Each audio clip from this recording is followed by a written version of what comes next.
people know the Joseph story, but it's a powerful story, so much so that in Jewish tradition, they refer to Jesus as Mashiach ben Yosef, the suffering servant, Messiah ben Yosef. There's also Messiah ben David, the conquering king, Messiah son of David.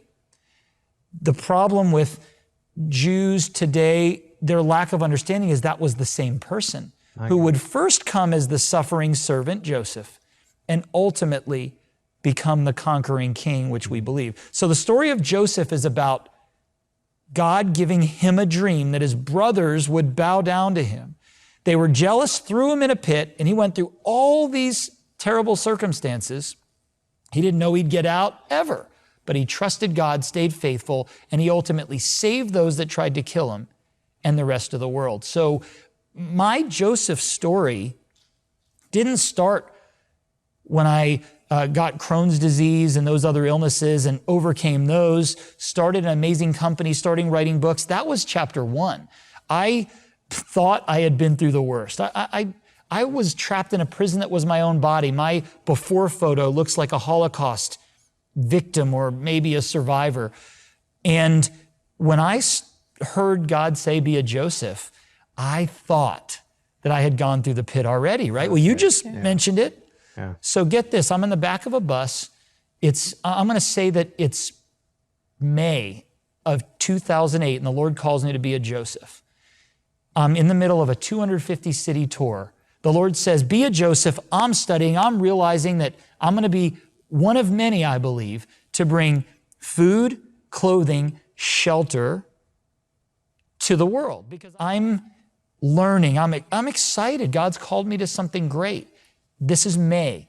In the month of June, almost turning July 2008, I am sitting in this same sort of motor coach, this tour bus. And I remember the bus was rattling and I started to get pain in my groin. And I exercise regularly. I was exercising on the tour. I'd bring my little dumbbells and kettlebells in each room. But as I'm about to end the first half of the tour, I'm in some pain. And I'm wondering what's going on, but I'm starting to have a lot of pain here. And I thought it was a hernia. And I'm knowledgeable about health, so I visited a physician who was actually the team physician for the Miami Dolphins. A friend of mine connected me. And I told him, I said, I think I have an inguinal hernia. And he said, that looks like that. And, but I said to him, there's a couple other strange symptoms. I wonder if it could be something else. And he said, you know what? You should go to visit a urologist. And in fact, it was a uro-oncologist. And it's interesting. I remember it like it was yesterday.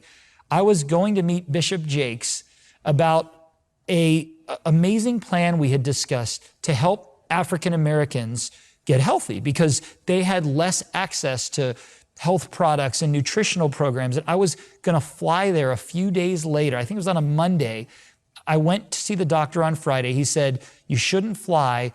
In fact, we need to get you in to see what's going on, like an exploratory procedure, thinking they were going to repair a hernia. So I'm all excited about my Joseph mandate, this dream. I'm about to visit one of the most renowned leaders in America, certainly pastors, Bishop T.D. Jakes. But meanwhile, I'm in this pain and I'm going to get this procedure that was going to be no big deal. So I remember coming out of anesthesia. I was being wheeled in and my wife was there, Nikki, and my mom was there, but I know my mom wasn't there when they dropped me off. Like, why would my mom be there? This was a little routine procedure. There was nothing major. And I'm coming out of anesthesia and the doctor tells me that I have cancer. Now, mind you, I'd already been on TBN promoting a book that I'd written about overcoming cancer. I was the guy who helped people with cancer, helped people with their health problems, and I was diagnosed with cancer. And the story, it's a kind of a long story, and I'm going to write a book one day called To Hell with Cancer because the Lord has given me this powerful message. It's not time yet. Even 12 years later, it's still not time, but it's coming. We've talked about this. And so I get this procedure. I have cancer, which is just mind-boggling to me, but it didn't just end with we removed it. It's you have to get follow-up tests. And so the story goes on where I was diagnosed with metastatic cancer, and not just metastatic cancer. The doctor who learned what I did and knew that I was a believer in supernatural and natural health said in front of my wife and I to make a point, don't blank around with this. They don't bleep anything out on TBN, so I better not really say it, nor would I.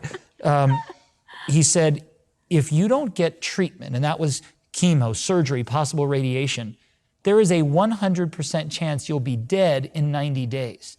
Now, we hear about horrible prognoses, like you have a 50% chance of dying, or you could, not live 10 years, but 100% chance?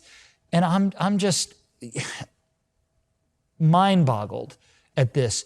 But I got home from that appointment, and I said, God's going to heal me. And I remember calling one of my collaborating writers, and I said, turn the tape recorder on. There were tape recorders back then.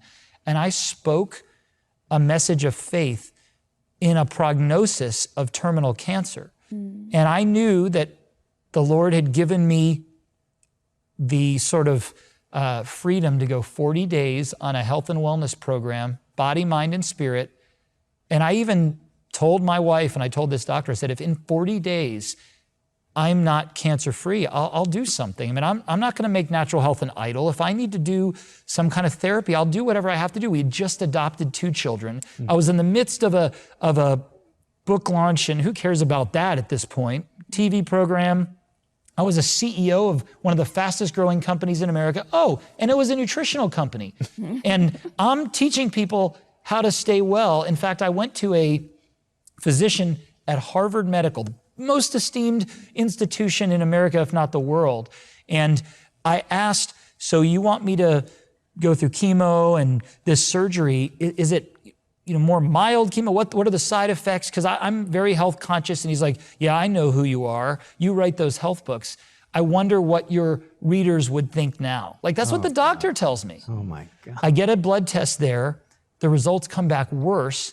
And my wife and I were hugging, and I look at her and I say, we're not ever coming back here again. Like, I don't care if this guy wrote the book on the cancer that I was diagnosed with. And I knew for those 40 days that God was going to heal me, and I lived it and spoke it. The idea that God has a dream stirring in our audience, and then the floor drops out from underneath you, is what you lived. Absolutely. That's what happened to you. And it continued. And I'm not going to give away everything in the book, but the Lord healed me from cancer. And I did exactly what the Lord told me to do. I quote, sold everything. I moved to a small town in Missouri. We bought a farm, and we began to prepare for what God called us. And it was interesting because the people around us were sort of applauding, like, you're leaving Palm Beach Gardens, Florida. You all visited me in my home. I remember, Matt, you had that poison ivy thing. I'll never forget that, but we were living the Christian American dream. Yeah. Nice house in sunny South Florida. I was on Christian television. I was a CEO of an Inc. 500 fastest growing company. And the Lord said, you're leaving here. I lived there for 30 some years. I loved it. And we moved to a town of 200 in southern Missouri. And we began to learn how to raise and grow our own food, just in preparation for what the Lord was going to do. And the Lord had healed me from cancer. So I thought the pit was over, the Crohn's disease pit, the cancer pit. So I go to Missouri, and everything there goes wrong. And I list all of this to the point, my wife had a separate dream. We talk about that in here. Her dream is to be the mother of the motherless. So to take in children, first into our own home, but then have children's homes around the world. So my dream is to feed the world. Her dream is to parent and mother the world. And we go there and raise animals, and they die. We have the opportunity to bring kids into our home.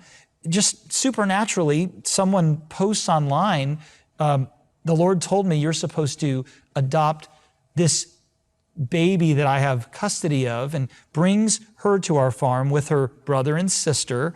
We fall in love with 3 children that are calling us mom and dad, and then they're taken away from us. We open our home to children to adopt. We try to help someone who's sick, which is our vision. Sure. And everything goes wrong and everything fails. And we're literally left with nothing. I remember thinking, I want to close my eyes, and I know I'm going to be around 5 months from now, but I just wish I could I don't want to go through what I have to go through. Letting so many people down. I went from being the CEO of a Fortune 500 company to owing more money than I could ever pay back in a lifetime, or 10 lifetimes. And I tell you this not because you've been in my same position or Bishop Charles Blake's position, but what if you've just lost your job? What if you've lost a child, a spouse? What if you're somebody who wanted to be an athlete or an entertainer and you've lost your opportunity because we're in a global pandemic? Or what if your restaurant was burned down because of all the unrest that's going on in America? You have a God-given dream. And if you're someone sitting in a church or watching church online because we can't go to church, you need the Joseph blessing. It will encourage you to remember your God-given dream, but also to understand the steps to get there. And Matt and Laurie, what I've learned is, number one, we are all God's favorite. Like Joseph was his father's favorite. You're your father's favorite. And I go through the steps, one of which is, if your God-given dream isn't challenged every day, and if you don't want to quit every other day, then it's not a God-given dream. If it's not difficult, grueling, I often said that you can't have a miracle without a horrific situation. You can't have a resurrection without a death. And I'm not talking about like, oh, it's a resurrection, someone died. No, like a grueling, stinking, 4 days old Lazarus, he's deteriorated, like death. You can't have a resurrection without having a death. And I can tell you, our friend Nolan, who died in my arms, we were believing for resurrection. I remember we had these cabins on our property, and Nikki was in like 30 yards away, banging on the door from the inside, screaming, Jesus, Jesus. I mean, this was what we prayed for. I believe that everybody who's watching, every connect group, cell group, Bible study, every church, this is something that can help pastors who have seen their church attendance and giving dwindle because of the pandemic we're in. I love that you all wanted to bring this message to light today, because it's never been more necessary. Because guess what? You who've lost your job, your child, your family, your dream of being something, an athlete, an entertainer, it's not dead. It's very much alive. And in fact, what you're going through is more testament to the fact that God will deliver you, take you from the prison, maybe not to the palace, maybe to something greater, to be in position to see the world be saved. And by the way, the Lord has done so many amazing things in my life. The book details only some of it because I wrote this in the midst of my challenges. The Lord has done so much for me. And in fact, Matt, you and Laurie know this, and most people on the planet don't. The Lord has given me some revelation that is so much greater than I have ever had times 1,000. We've been around the world looking for it, sort of seeing it come to life. So what the Lord has told me, He's in the process of doing. I'm not in that position to feed and save the world, but I believe, as much as I feel this chair is going to hold me up, that it's going to happen. And I want you to feel the